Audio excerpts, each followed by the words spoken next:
scripture this morning, we meet Ruth and Naomi. Naomi is a mother with 2 sons who marry Moabite women, Ruth and Orpah. Soon, the 2 sons die. Naomi urges Ruth and Orpah to return to Moab, their hometown, so they can have a fresh start. Orpah listens to Naomi and goes back to Moab. Ruth, on the other hand, decides to stay with her mother-in-law to begin a new life with Naomi. Naomi urges Ruth to go and return to her family, but Ruth says no. Where you will go, I will go, she says. Ruth stays with Naomi, even though she knows her life could be easier if she returned to Moab. In Moab, there was the possibility to remarry and live as a married woman instead of a widow. She could be treated well. Men took care of women, and without a man by her side, Ruth was almost seen as worthless. Ruth could have stayed a Moabite instead of converting to Judaism and gaining a whole new identity. But she didn't care. She followed Naomi to Judah. She found a new life with her. The story of Ruth and Naomi is familiar to many of us. We hear it at weddings often, but this story is not just an easy fairy tale about a devoted daughter-in-law. Ruth is a story of fierce loyalty, even in the face of loss and sadness, with more possible tragedy ahead. The powerful and indestructible love and loyalty Ruth holds to Naomi is stronger than the consequences they both must face. This love that binds us together as one family, despite our differences, is very good news. I have seen this good news of Ruth's love in my own life. One way I know this love is through my church families. Yes, families. There are several. I was born and lived in St. Louis for only 3 years before my family moved to Tupelo, Mississippi. I, of course, can't really remember much about our church in St. Louis, but I do remember walking down the church aisle in my black, shiny tap shoes clicking away. My parents were either working or passing out bulletins, so my brother and I were passed off to another church member to watch us during the service and make sure I didn't disrupt the sermon with my fantastic tapping skills. So, as you can probably tell, I started finding family in the church at a very young age. This understanding of family followed me as my actual family and I moved to Tupelo, Mississippi. In Tupelo, the congregation at First Pres Tupelo was like family to me too.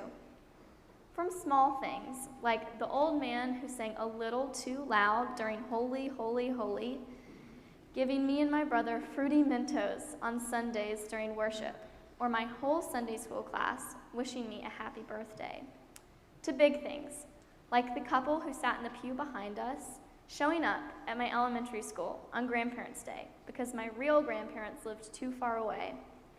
My church family was always there.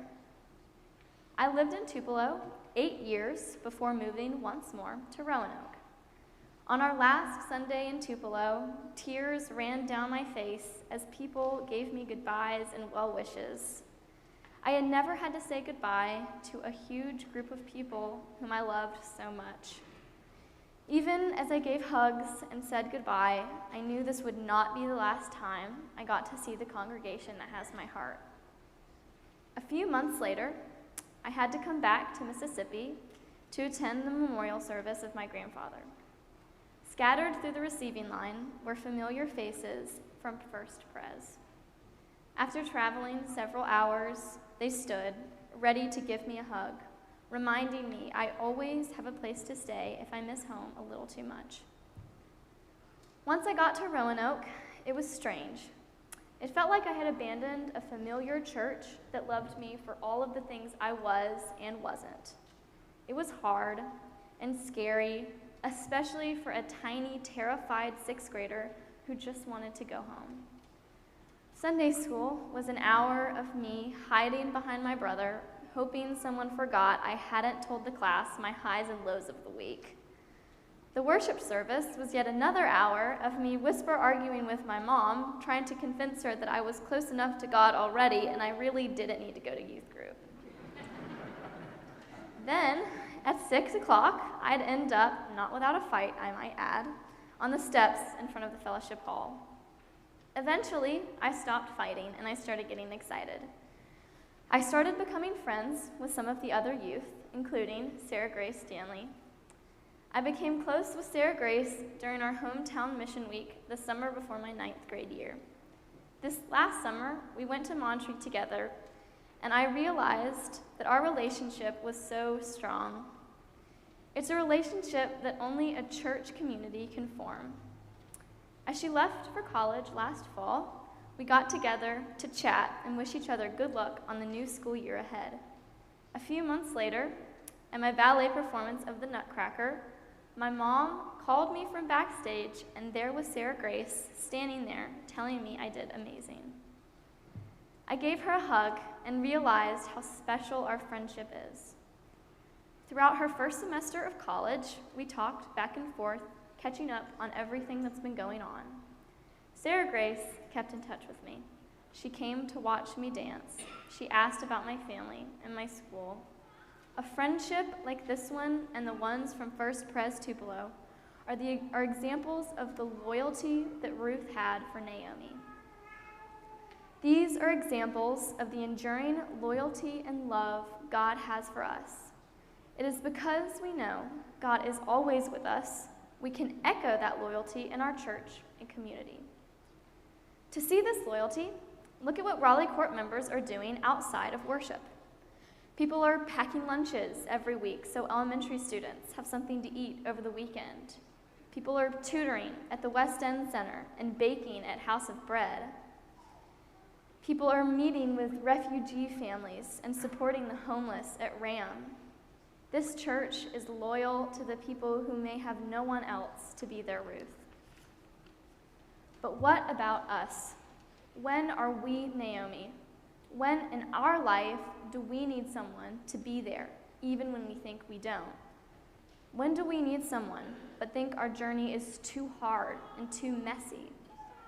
And when are we Ruth? When do we need to be that person who boldly walks beside, who is not scared of the mess and will be there always? Letting the Ruths and Naomis into our lives can be difficult. It means admitting we can't do everything on our own.